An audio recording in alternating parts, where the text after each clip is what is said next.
Hey everybody, welcome back. This is kind of the start of another project here in my shop. Last year, I think I'd mentioned that I was going to build some cabinets to replace those shelving units right there. They're a mess. And so uppers and lowers. The bottom cabinet is going to kind of match the workbench that I built last year. And this is the cabinet that I built to do that. There's no face frame on it or anything yet.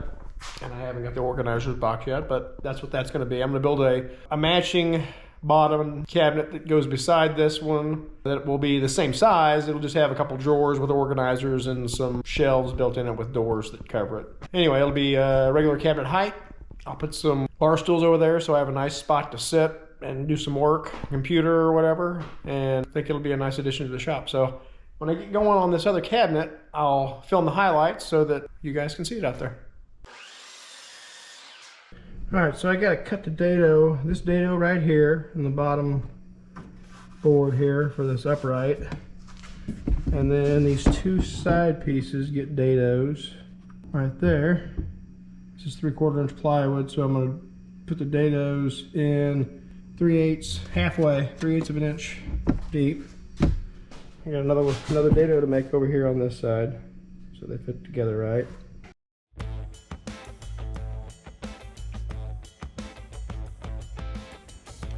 It would seem I have absolutely no idea my dust collection is not working while cutting this dado. There's that one.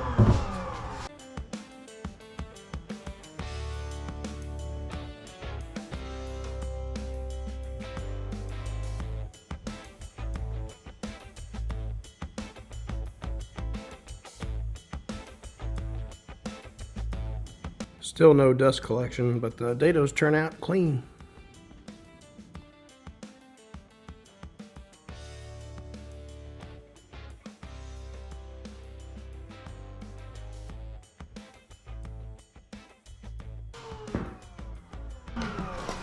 Just right.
Probably go ahead and paint these carcasses the same color here, and then we'll get them installed, put the face frames on them, and then all we can do is build the top.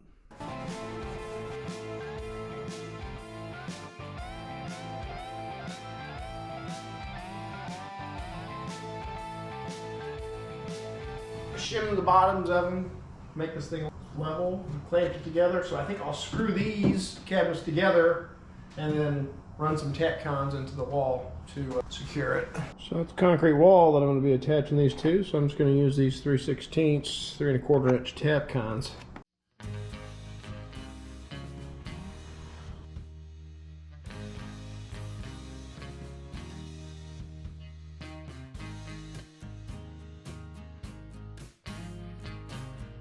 Clamping my face frame parts together on top of my workbench keeps everything lined up perfect while I put the screws to it.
This morning, I think I'm going to build some drawers for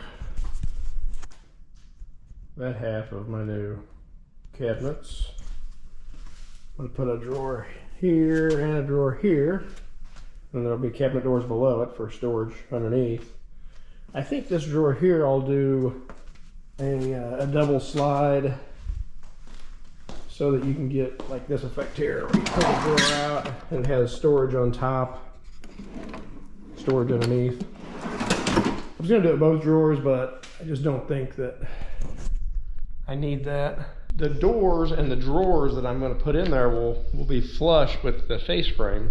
So it'll be like on my workbench here, where this is the face frame here, and the door when it shuts, or the drawers when they close, will be flush with this on the outside. So in order to do that, I'm going to have to mount an inner piece in here so that the hinges have a place to secure to. Then when it closes at the same flushness as the face frame. So that's the plan. These drawers I'm building are the quarter style. I've had them in my past videos. Kind of get a set up on either your router or your table saw. Either one, you can build these drawers, but you can see the joint here. This is the front of the drawer. No matter how hard you pull on this thing, you're not going to pull that out of here. So once it's glued and fastened. So very sturdy drawers. I like to assemble them like this before I cut the grooves, because there will be a groove in the bottom to hold the door bottom. And anyway, I like to assemble them like this so that I can make a mark, just a reference mark, because believe it or not, it's easy to mess these up. So I just think it's a good idea to assemble them, make a reference mark so you know where you're putting your dado for your drawer bottom. All right, I have all my reference marks here lined up on my drawer. I think I'll just take it like this and flip it over. I'll keep them in order, and then I'll just run them through.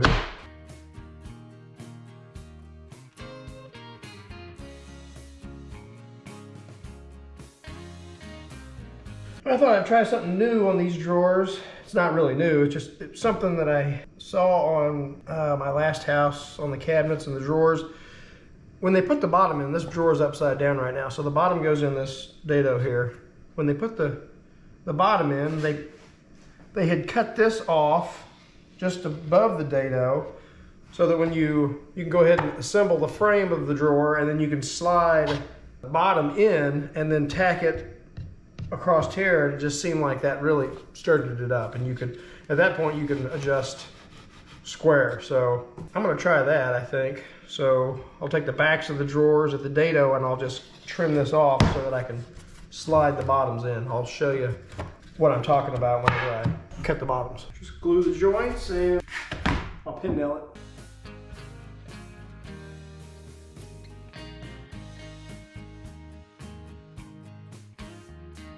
Flip this over, it's upside down.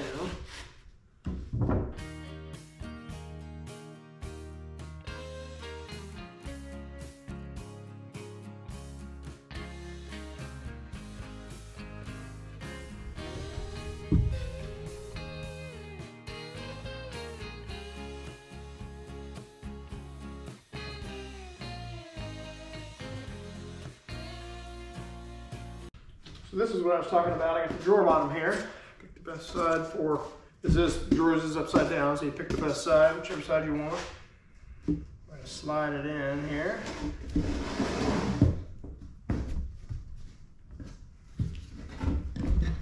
Gotta be a little bit to get it to go in the groove.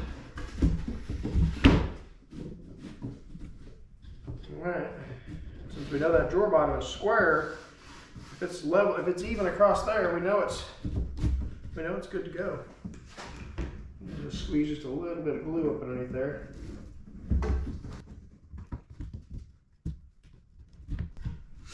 Check square just in case.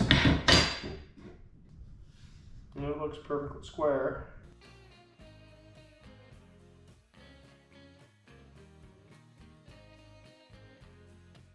I just think this is going to be an incredibly strong drawer. The only difference in this drawer here, besides the fact that it's not glued together yet, is that one more thing to it before I glue it together. Because I'm going to put some of these hinges, reverse hinges in here, the back, that is the back, so I'm going to actually have to trim this down the width of my slides, because the slides are actually going to, when I pull the drawer out, those slides are actually on that tray is going to have to slide back into the cavity there in the cabinets. So yeah, that drawer is actually going to slide right through here. So anyway, I have to cut this down the width of this, which is around 1 3/4 inches. So get that done, I'm going to glue this together.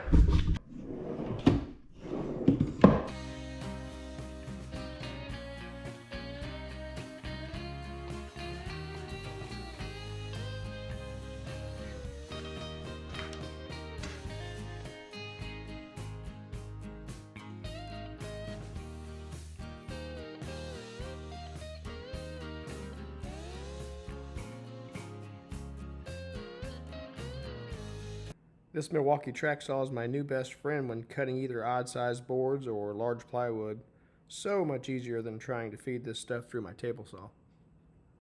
Kind of milled this down last night out of a slab I had. What I'm doing is I'm gluing it on there, and then I'll even tack it in place with some finish nails, and then I go back and countersink some just deck screws, and I'm driving it in there. So I've marked on the top here where I'm going to put these screws to the front. I think I'm just going to glue it, clamp it on there. I'm going to let it overhang on both ends, get it secured, and then I'll go back with my track saw and I'll just nip this end off and then wrap the corners.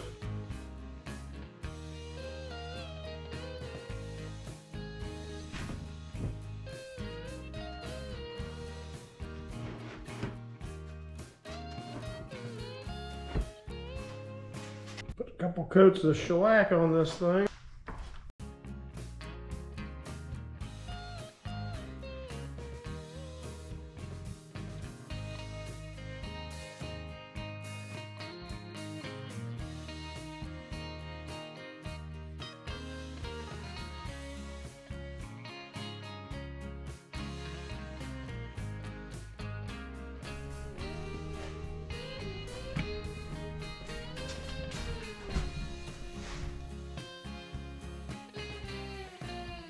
The Craig concealed hinge jig is a huge time saver. Professional results are made easy with this thing.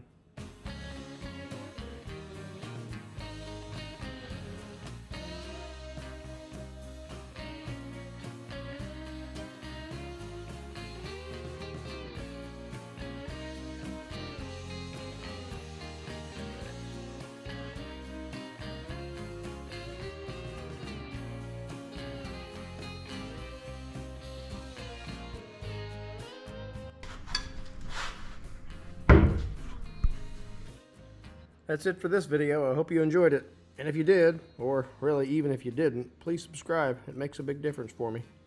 And after that, hit the bell button so you know when my next video comes out so you can see me finish this project.